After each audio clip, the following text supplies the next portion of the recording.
ये बहुत दिनों पहले की बात है कि एक बहुत ही अमीर सौदागर बहुत दुखी रहता था क्योंकि उसके कोई बेटा नहीं था। वह यही सोचता रहता कि कौन उसका नाम आगे चलाएगा, कौन उसका व्यापार संभालेगा। उसने बहुत प्रार्थनाएं की, उपवास किए, बहुत दान दिए, पर ऐसा लगता था जैसे भगवान की कृपा दृष्टि उसके ऊपर थी ही नहीं। काफी सालों बाद उसकी पत्नी ने एक पुत्र को जन्म दिया। सौदागर ने उसका नाम हरिओम रखा। जब वह 5 साल का हो गया तो उसने उसको स्कूल भेजना शुरू कर दिया। एक दिन वह सौदागर अपनी दुकान की खिड़की के पास बैठा हुआ था कि उसके दुकान के सामने से 2 लड़के फटे कपड़े पहने जा रहे थे।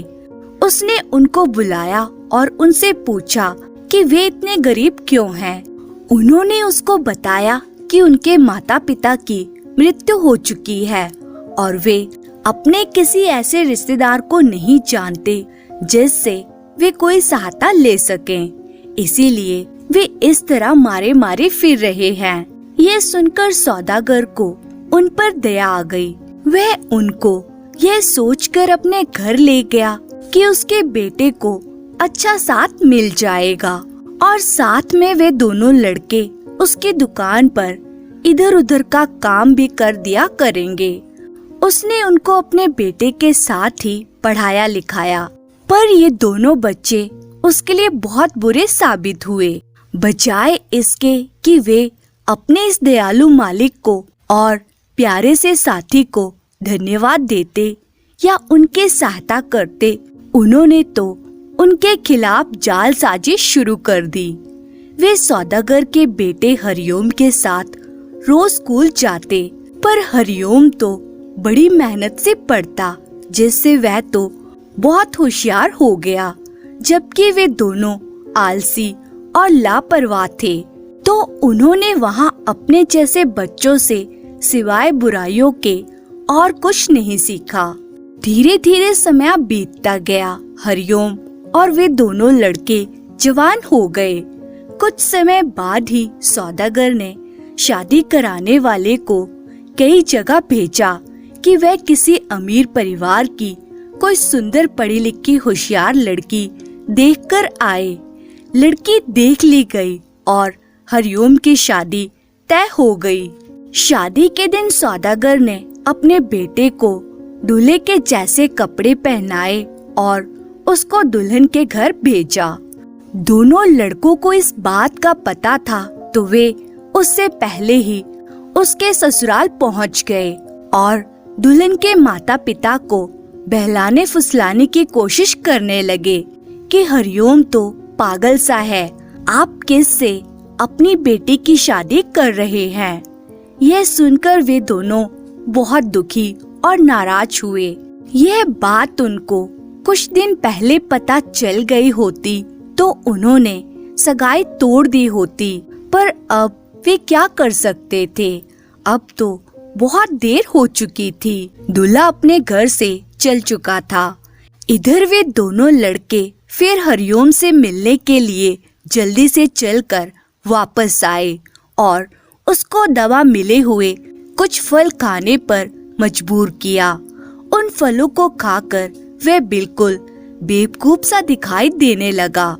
इसके बाद वे दोनों लड़के तुरंत ही सौदागर के पास गए और आंखों में आंसू भरकर बोले कि वह लड़की जिससे हरिओम की शादी करने जा रहे हो वह तो एक राक्षसी है और आदमियों को खा जाती है। हरिओम का पिता यह सुनकर सोच में पड़ गया। अब वे क्या करे। शादी की घड़ी आ रही थी और सब लोग दूल्हे के इंतजार में थे। जब हरिओम अपने ससुराल पहुंचा तो उसके सास ससुर ने उसको ठीक से देखा और जब उन्होंने उसको कुछ सोया सोया सा, खोया खोया सा और बेवकूफी की हालत में पाया तो उनको लगा कि वे दोनों लड़के सही बोल रहे थे।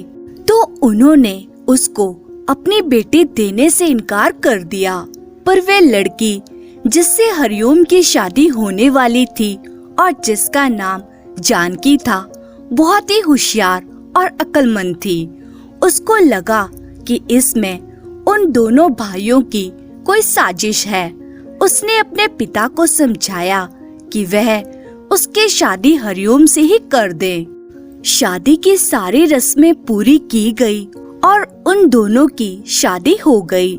शाम तक उन दवाओं का असर कम होने लगा तो हरिओम को होश आने लगा। होश में आने पर उसने अपनी पत्नी को पहचान लिया और उसका साथ पाकर वे बहुत खुश हुआ।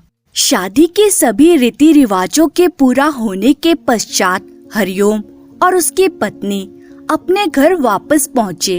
हरिओम के पिता ने उसे वही बातें बताई जो उन दोनों लड़कों ने उसे बताई थी कि जानकी में राक्षसी होने के लक्षण हैं। हरिओम को यह सुनकर बहुत आश्चर्य हुआ और उसको इस नीच कहानी पर विश्वास करना पड़ा। इसका परिणाम यह हुआ कि वह अपनी पत्नी से अलग अलग रहने लगा। जानकी को एक अलग कमरे में रख दिया गया जहाँ केवल उसकी दाई ही जा सकती थी और कोई नहीं। इस तरह काफी समय बीत गया। इस बीच हरिओम उन दोनों लड़कों के साथ पिता के व्यापार में उनकी सहायता करता रहा। वे अभी भी उन दोनों को अपना दोस्त ही समझता था। एक दिन सौदागर ने उन तीनों को एक छोटे से व्यापार के लिए शहर से बाहर भेजा। उसने ऐसा इसलिए किया था क्योंकि उसने देखा कि हरिओम अपनी पत्नी के लिए बहुत दुखी था, तो उसने सोचा कि इससे शायद उसका मन कुछ बदल जाए। तीनों नौजवान अपनी यात्रा पर चल पड़े।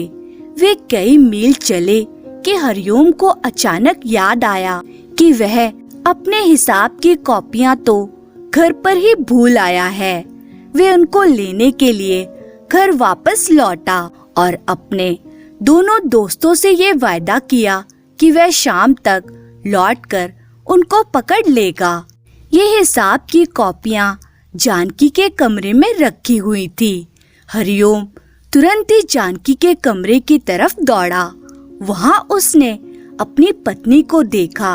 वह दुखी होने पर भी बहुत सुंदर दिखाई दे रही थी, बहुत अच्छी और बहुत प्यारी लग रही थी। हरिओम अपने आप को रोक न सका। उसने उसको अपनी तरफ खींचकर गले लगा लिया। वे उसके पास छिपकर 1 महीने तक रहा और फिर वहां से ये देखने के लिए अपने साथियों के पास चला गया कि उनका और उनके सामान का क्या हुआ। उसने उनको पहले पड़ाव पर ही पाया जहां उसने उनसे मिलने का वायदा किया था। वे वहां से कहीं भी नहीं गए थे और ना ही कोई चीज उन्होंने बेची थी। वो तो बस वही खा पी कर और जुआ खेल कर आनंद कर रहे थे। हरिओम ने जब यह सब देखा तो उसको बहुत गुस्सा आया और वह उनसे नाराज हुआ। उसने उन दोनों को बहुत डांटा और वहां से अकेला ही व्यापार करने चल पड़ा। ये दोनों लड़के घर वापस लौट आए। अब ये दोनों भी हरिओम से बहुत नाराज थे, तो इन्होंने उसके साथ चाल खेलने की सोची। इन दोनों लड़कों ने एक फकीर का वेश धारण किया और सौदागर के घर पहुंच गए। वहां जाकर बोले, आप समय रहते संभल जाइए। आपके घर में एक राक्षसी है जिसको बच्चे की आशा हो गई है। उसका चरित्र ठीक नहीं है। आप उसको घर से बाहर निकाल दीजिए। कहीं ऐसा ना हो कि वे आपके घर को और आसपास के लोगों को बर्बाद कर दे। यह कहकर वे वहां से चले गए।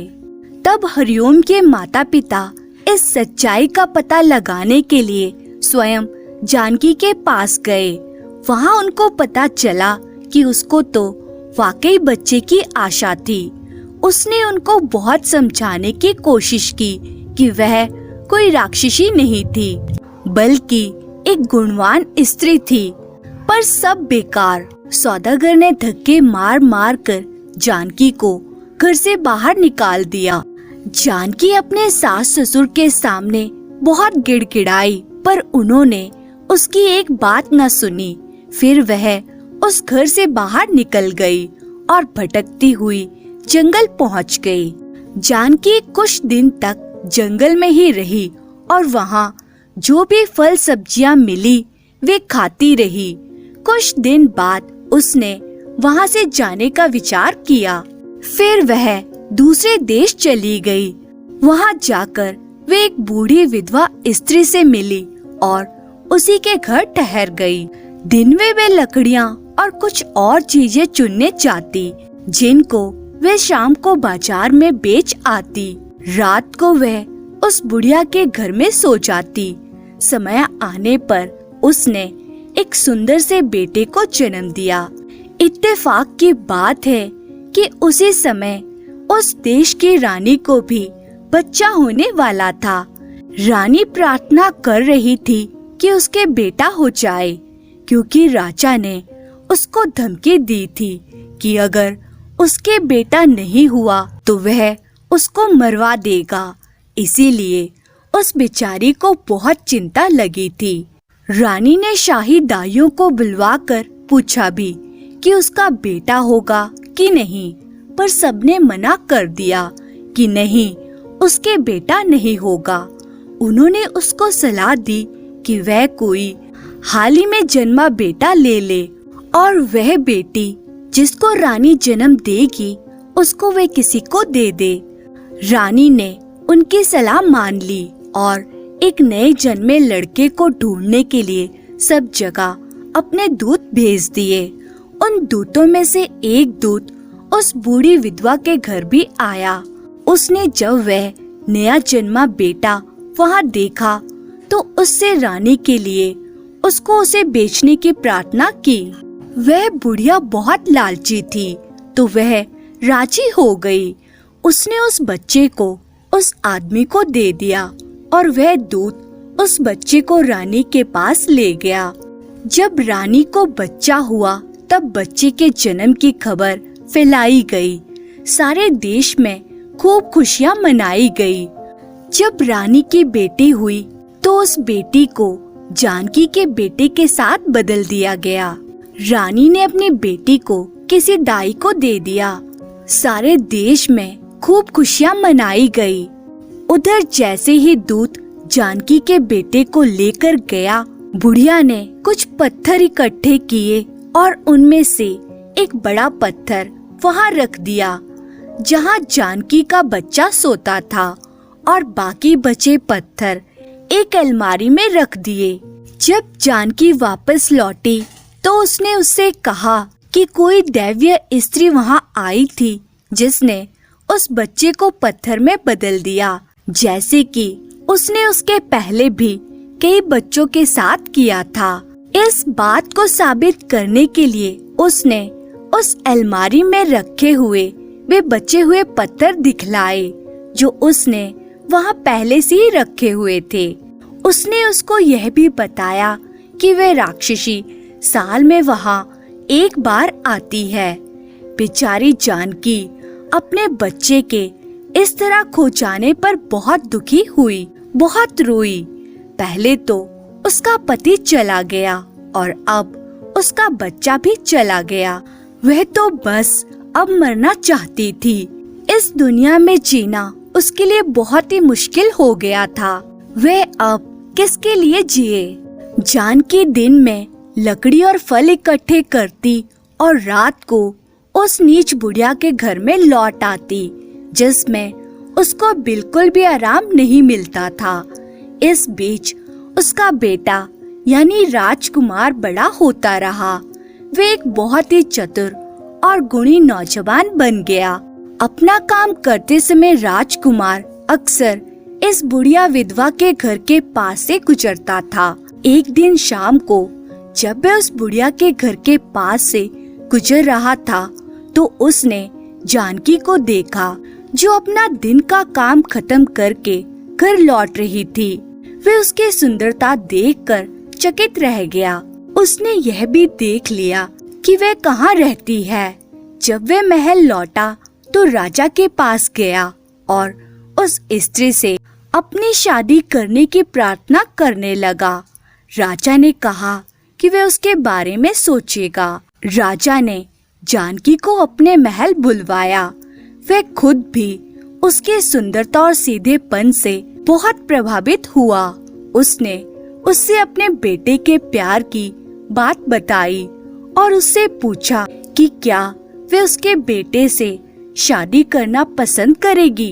इस पर उसने जवाब दिया कि वह तो पहले से शादीशुदा है। उसको यह भी पता नहीं कि उसका पति जिंदा है या मर गया है। वह फिर बोली कि अगर उसको अगले 6 महीनों तक अपने पति की कोई खबर ना मिली तो वह राजकुमार से शादी कर लेगी। राजा ने उसकी बात मान ली और इस तरह से ये मामला कुछ दिनों के लिए टल गया। दूसरी तरफ हरिओम व्यापार के उद्देश्य से दुनिया में देश देश घूमता रहा। वह एक बहुत ही अमीर आदमी बनकर अपने घर लौटा। उसने सोचा था कि अब उसको उसकी पत्नी घर में ही मिल जाएगी, क्योंकि अब तक वे अच्छी साबित हो गई होगी और उसके घर वालों ने उसको स्वीकार कर लिया होगा। पर जब उसको घर आकर पता चला कि उसकी पत्नी के साथ क्या क्या हुआ तो उसको बहुत दुख हुआ। उसने उसी समय अपनी कुछ चीजें बांधी और उसी दिशा में चल दिया जिस तरफ उसकी पत्नी गई थी। कुछ दिनों की यात्रा के बाद हरिओम उस देश पहुंच गया जिसमें उसकी पत्नी रहती थी और एक सुबह जब वह उस देश के मुख्य शहर के बाजार में घूम रहा था तो उसने कुछ स्त्रियों को उस बुढ़िया के घर कुछ सामान ले जाते हुए देखा। उसने उनसे पूछा, यह सामान किसके लिए है और इसे तुम लोग कहाँ ले जा रही हो? उनमें से एक स्त्री ने उसको बताया कि वहाँ एक स्त्री रहती है जिसका नाम जानकी है। उसकी शादी वहाँ के राजकुमार से होने वाली है। वे ये सामान उसी की शादी के लिए लेकर जा रही हैं और उसे यह भी बताया कि जानकी कुछ साल पहले ही किसी दूसरे देश से यहाँ पर आई थी। यह सुनकर हरिओम ने उस स्त्री को अपना नाम लिखी हुई एक अंगूठी दी और उससे प्रार्थना की कि वह उसे उसको दे दे। वह उनके साथ उसके घर के दरवाजे तक जाएगा और बाहर उसके जवाब का इंतजार करेगा। उस स्त्री ने ऐसा ही किया। जानकी ने तुरंत ही हरिओम की अंगूठी पहचान ली। वह दौड़ी दौड़ी बाहर आई और बहुत दिनों से खोए हुए अपने पति से मिली। यह खबर तुरंत ही महल भेज दी गई कि जानकी को उसका पति मिल गया है। राजा ये सुनकर बहुत नाउम्मीद हुआ, पर राजकुमार तो बिल्कुल पागल सा ही हो गया। वे अपने पागलपन में दौड़ा दौड़ा जानकी के घर गया और अपनी पूरी कोशिश की कि वह उसके साथ उसके महल चले। पर जैसे ही जानकी ने उसे देखा तो वह उसको तुरंत ही पहचान गई कि वह उसका बेटा है। सब कुछ साबित हो गया। रानी ने स्वीकार कर लिया कि वह उसका बेटा नहीं है। बूढ़ी विधवा ने भी स्वीकार कर लिया कि वह बच्चा उसने राजा के आदमियों को बेचा था। पर इन सब के अलावा जो सबसे बड़ी बात थी वह यह थी कि राजकुमार की शक्ल अपने माता पिता से बहुत मिलती थी। राजा ने जब यह सब सुना तो वह तो बहुत गुस्सा हुआ। उसने तुरंत ही अपनी रानी को देश निकाला दे दिया और उस बूढ़ी विधवा को उम्र कैद की सजा दी। हरिओम और उसकी पत्नी अपने बेटे के साथ अपने देश वापस लौट आए, जहाँ वे खुशी खुशी रहकर अपने दिन गुजारने लगे। धन्यवाद।